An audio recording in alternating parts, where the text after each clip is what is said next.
Jonathan Womack with you on this edition of Community Insider. 43 years since 1978, the Dibrell community come together, organized the Dibrell Museum, preserving the history, vast history of the Dibrell School and the Dibrell College, and we're going to find out more about that. It's been several years since Community Insider has been here. What is happening with this wonderful nonprofit organization, that and much more is coming up on this edition of Community Insider. Everybody started donating, and some people donated kegs of nails. One man had a sawmill and he cut all the wood, and the community brought the money together. It didn't come from McMinnville, it came from our community.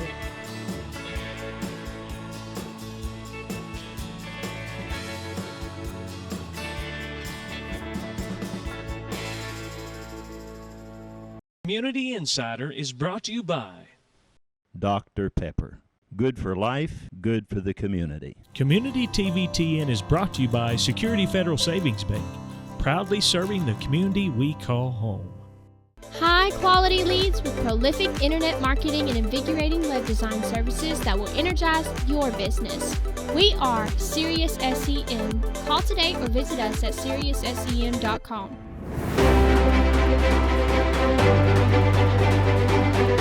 Welcome to another edition of Community Insider.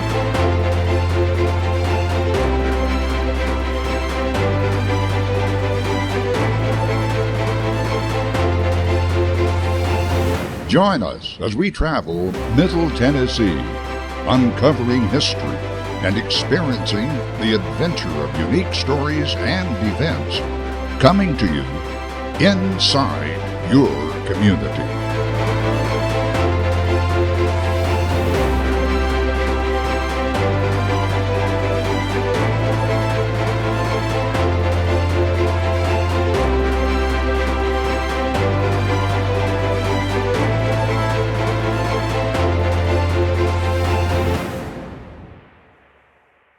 Hello, I'm Jonathan Womack, and welcome to this edition of Community Insider.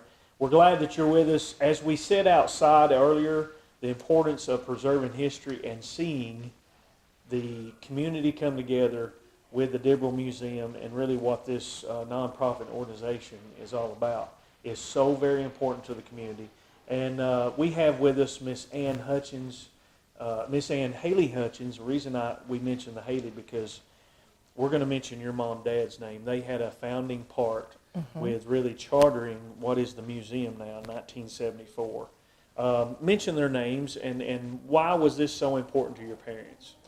Well, My mother and father always loved history of all kinds, plus the fact that we have a lot of things that are getting ready to be lost. And so they knew it would take a while to get the money and build the location. And there were 5 of the beginning founders, and that was Miss Pauline Gribble. She was a school teacher for over 40 years here in the Dibrell area. She was my father's 2nd grade teacher and my 1st grade teacher. And Miss Pauline and my mother and father, Roy and Billy Haley, and Thomas and Christine Foster would meet and talk about how they were going to get this organized. And in 1974, they created the charter, sent it to the state. Miss Pauline was the incorporator. And then they got to work and eventually built the building.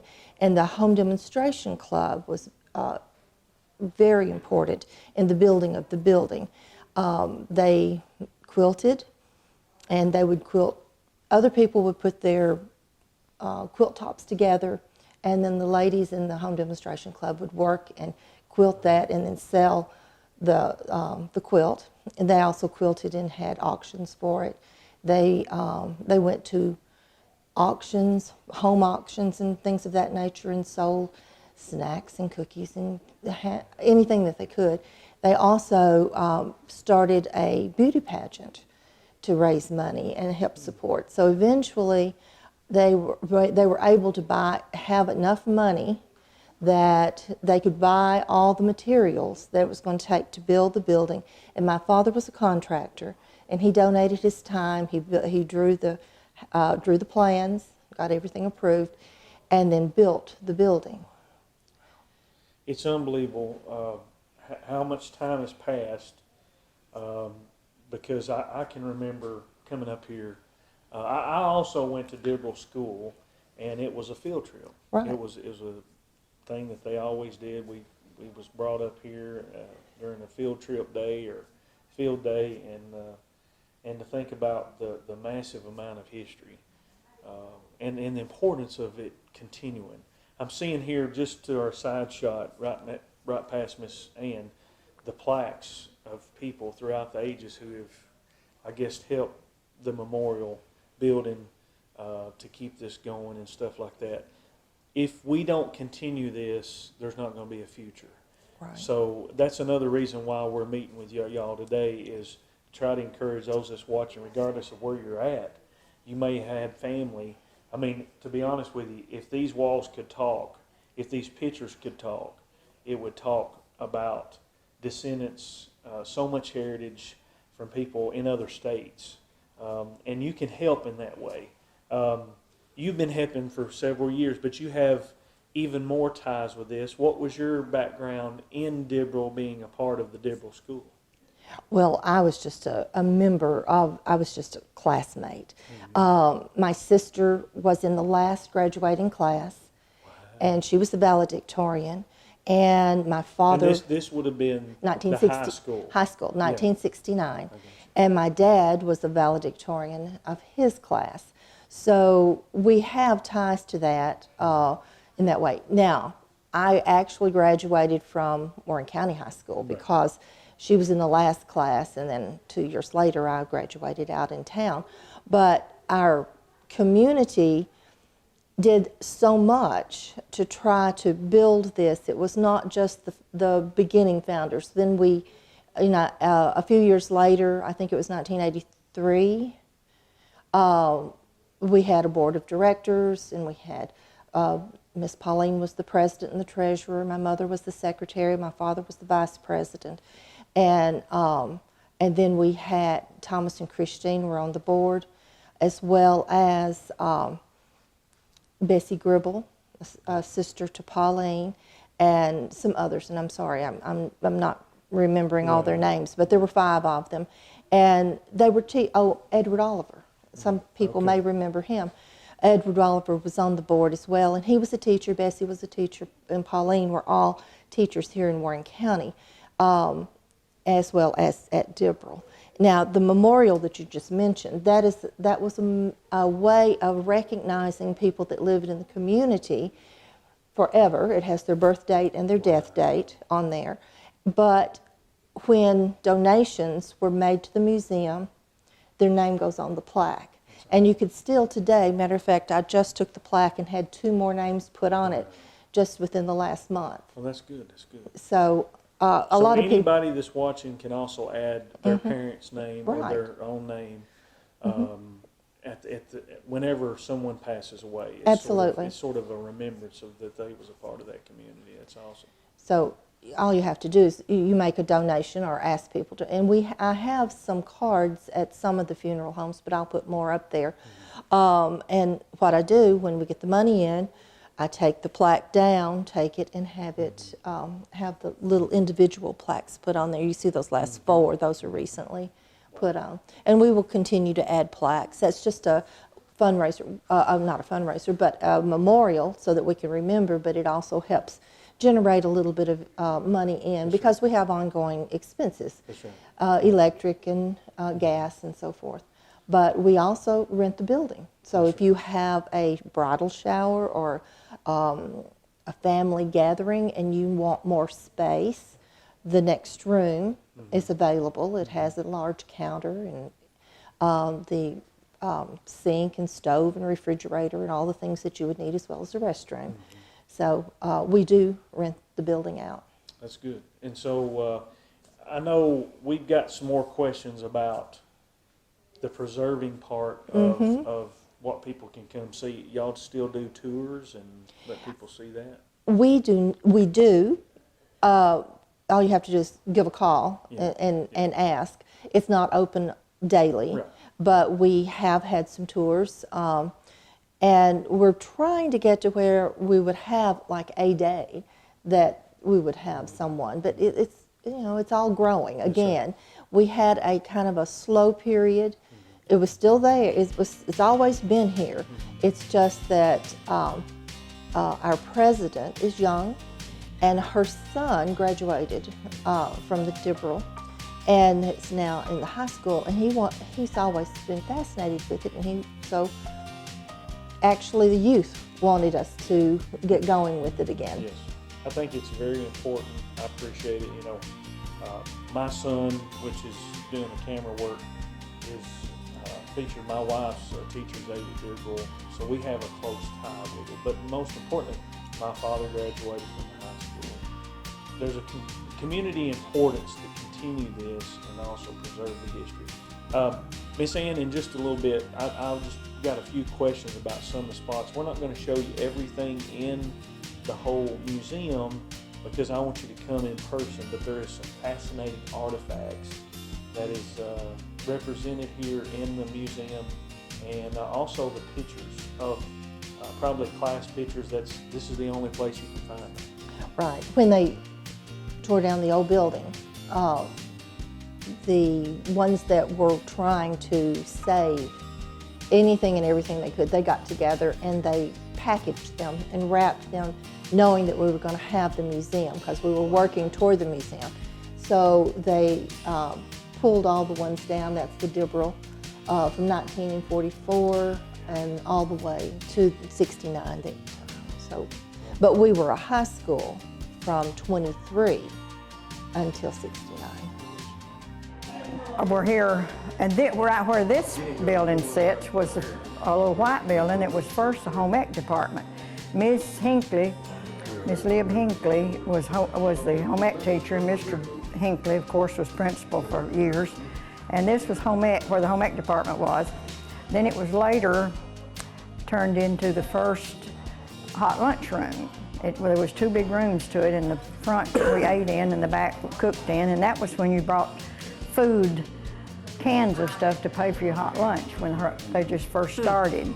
So and they would let some of us girls help in there, and I have helped in the kitchen with the first hot lunch.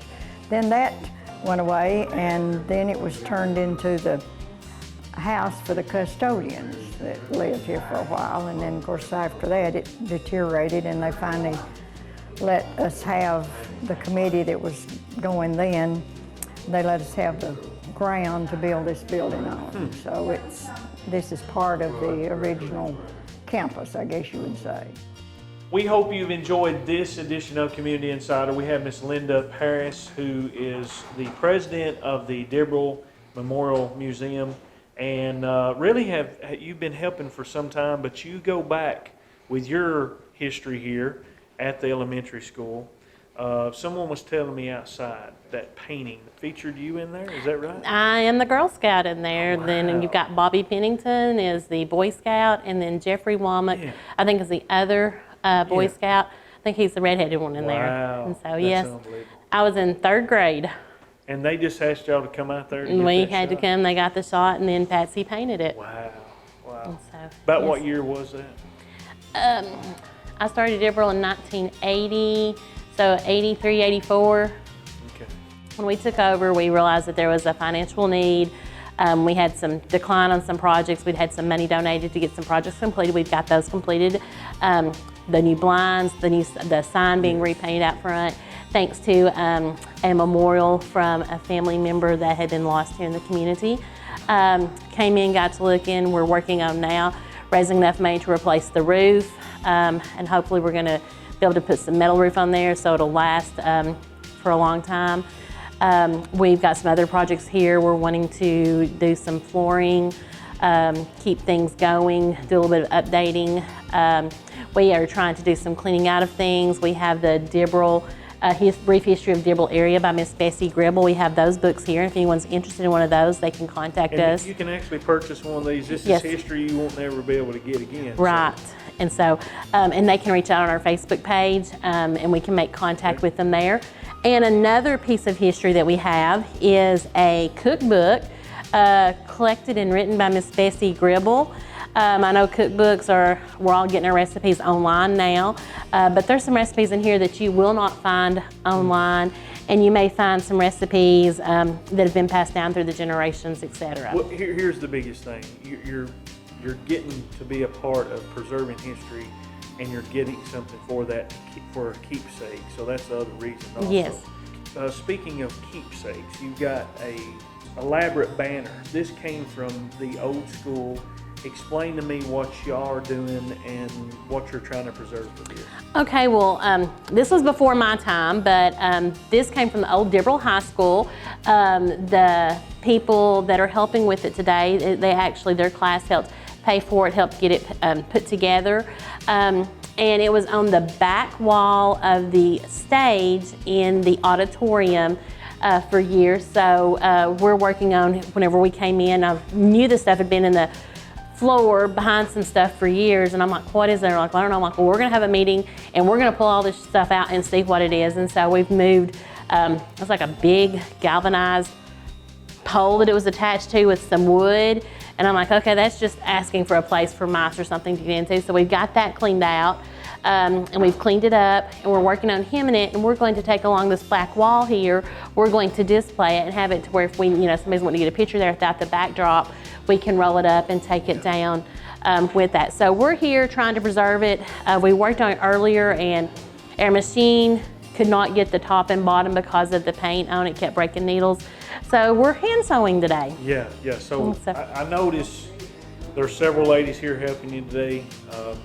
You have got, I don't know how real the length of it, 30 foot? I don't know, maybe longer footage-wise, but it's going to pretty much capture the whole back wall here. Yes. Now, what is interesting with this, I thought, was just a handful of known businesses that I recognized that still maybe even still in business, but the history, each square tells, phone numbers, locations.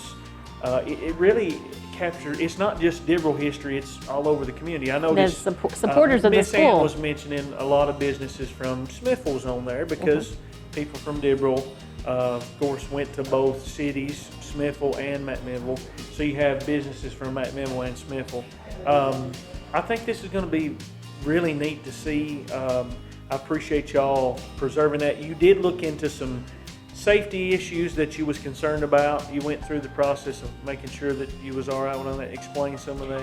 Well, as we was working on it and kept breaking the machine needles, we're like, okay, what is this? Because we had cleaned it, we had vacuumed it, we had blown it out with a leaf blower, everything, and it was still dust after dust. I'm like, okay, is this possibly something else? We done a little bit of research. Like, well, it could possibly be asbestos. And I'm like, oh, no wonder, coughing. So we went ahead, we done a test kit, and it came back negative. It is not. And while we had the test kits, we went ahead and checked their popcorn ceiling because those were the time factor but we're asbestos free. So that was exciting, seeing as we're trying to get back up and going with everything. I've always been interested in it. Like I was telling, we always had our class reunions here, class reunions and family reunions. And I always wanted to do something, keep it clean and keep it presentable for people that wanted to rent it.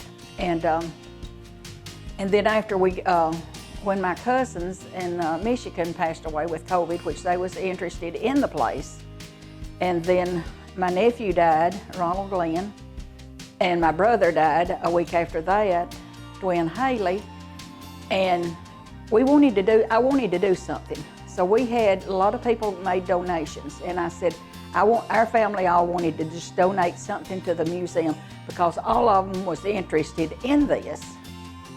And so anyway, different people wanted to be a part of it. So we got a good-sized donation, And I wanted it spent for something that we could see that had been done. So we put up blinds in the dining area and also painted the sign out front, which it was badly in need. So we got that done, and it just blossomed after that. So I started talking to some more people, and they felt the same way. And so we just got involved. That's how it all got started to where we are today. It is preserving what's in the past, and I think that once anybody would come, they would really enjoy being here. You see, we have met so many of our former classmates that comes to the meetings and everything, and everybody just seems to, it's just like a big family. What would you tell folks that's watching as far as how they could get involved, trying to find out more information about the museum, or just renting this for their family gathering? What would be the way for them to do that? They can reach out to us on our Facebook page, Dibrell Memorial Museum. Just send a request and we will get you added to it. I'm not real good at that, so I've got somebody on our committee. Here is the number you can contact if you want to rent. Obviously, it's 931-934-2175, and that's Miss Jean Rancorn and Larry Rancorn, and they take care of us that for us. They're retired or semi-retired, so people can call them during the day and they would come near being able to answer the phone than I would full-time. So a lot of our retirees has really helped make this come forward and see a lot of progress in a short amount of time. Miss Linda, what would you say is the reason that you've stayed involved with the community? Your children have been involved with the community. Why do you think that is? This is home. I love that it's home. A lot of places, you know, I teach high school in Smithville, and kids are like, I can't wait to get out of here, I'm leaving Smithville. But I'm like, you do not realize what gem you have. You may leave, and it may take you leaving and seeing what's out there to come back, and then several of them are wanting to come home.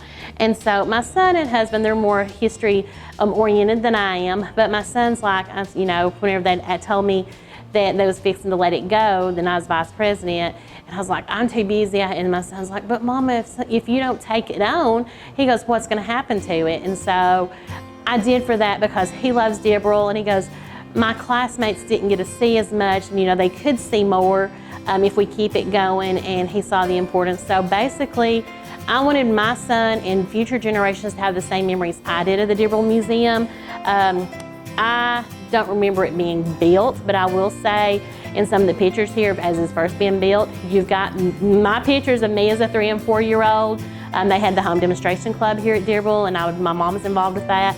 So I would come, you know, 2 o'clock, I don't remember the day of the meetings, but I would be here, they'd have snacks, and I'd just sit there and listen to all the educational programs they had. So it's just part of my history, and I always remember at Christmas, we would come and we'd play bingo and have prizes and a meal. So that was one of my goals for this year, and which, you know, COVID's really put a damper on a lot of things, but we were able to have our Christmas party back. Good. And we got to play bingo, and you know, the young people and the old people enjoyed it, and they're like, oh, we can play bingo. And you know, we were, you know, bringing prizes and stuff. There was some hot cocoa mixes and stuff. Just a time to fellowship and be together with your community and give back to the community.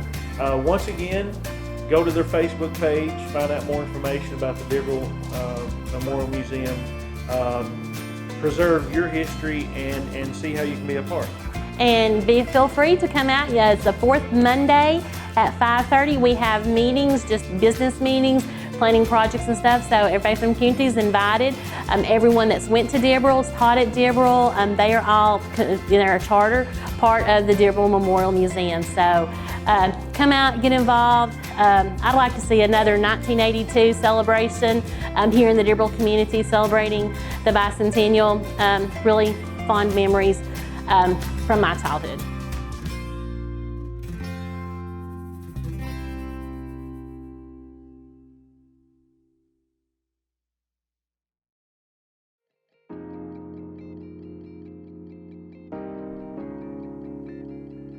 We hope you're enjoying the program, and we want to hear from you, maybe for some show ideas or for more information about what we do and how we can tell your next story. Give us a call today at 931-409-7151, or simply just email us at communitytvtn, all one word, at gmail.com, or check out our website at www.communitytvtn.com. We would love to hear from you. Send us your email, communitytvtn@gmail.com.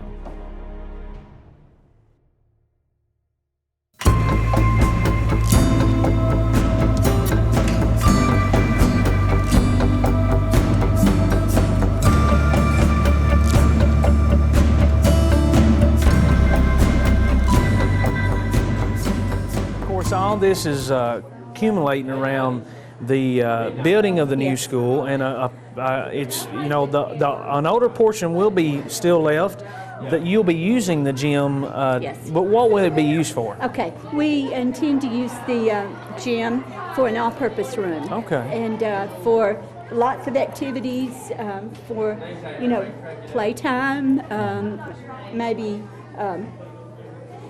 assemblies that we don't need the, you know, the Right. big gym, but yes, it will come in handy. Right. Yes. Right. Well, we want to thank you for your time. I know you're a Yes. busy lady tonight. Thank we're you. looking forward to all the activities that's happening Yes. tonight, and you guys stay tuned. We'll have more coming your way. Thank you. Dibrell Elementary School, we've got a big night planned for you tonight. Once again, we want to thank some of the media that's here. We've got BLTV Channel 6, also the Warren County School System Channel 180, and Jeffrey Simmons and Dwayne Sherrill from Southern Standard are here too. First, we want to recognize two outstanding fans. These two fans come to every game and have been longtime supporters of Dibrell. And when I call their names, I'd like for them to come on down. Cheryl Swan and Harold Glenn. Y'all come on down here a second. Cheryl Swan and Harold Glenn, come on down here.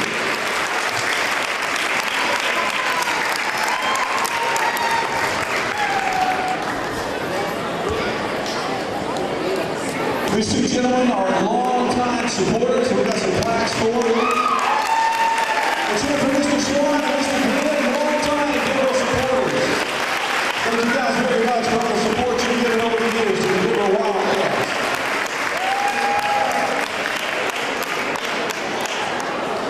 And now at this time, I've got a lady who's going to give a brief history of Dibrell School. Miss Jane Flatt.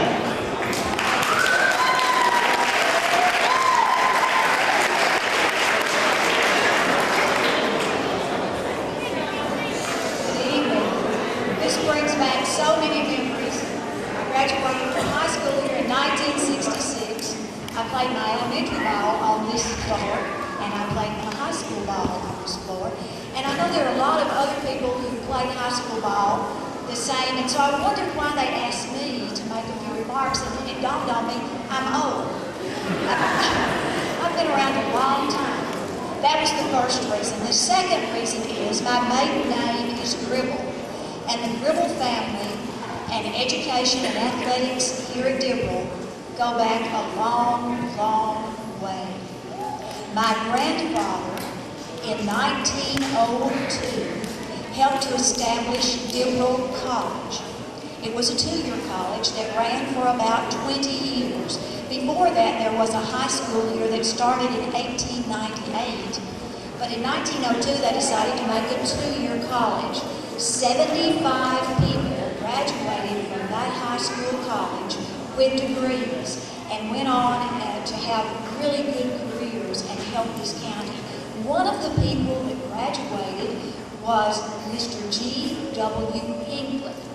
And in 1923, when they established Dibrell High School, he became the principal of the school and also the coach. Now, Mr. Hinckley was a very, very good principal, but he was also an excellent coach. And he had lots of good ball teams, but back then in 1920s and the early 30s, they had no gym. So they played in the auditorium of the old school. And because he was such an enthusiast, and because he was such a good coach, and because Dibrell had such good teams, he went to the faculty at that time and said, we've got some great players, and they need a gym. So he asked all of the teachers, would you give part of your pay to help start a fund to build a gym? They all agreed to do it. And then he went to the community and he said, we've got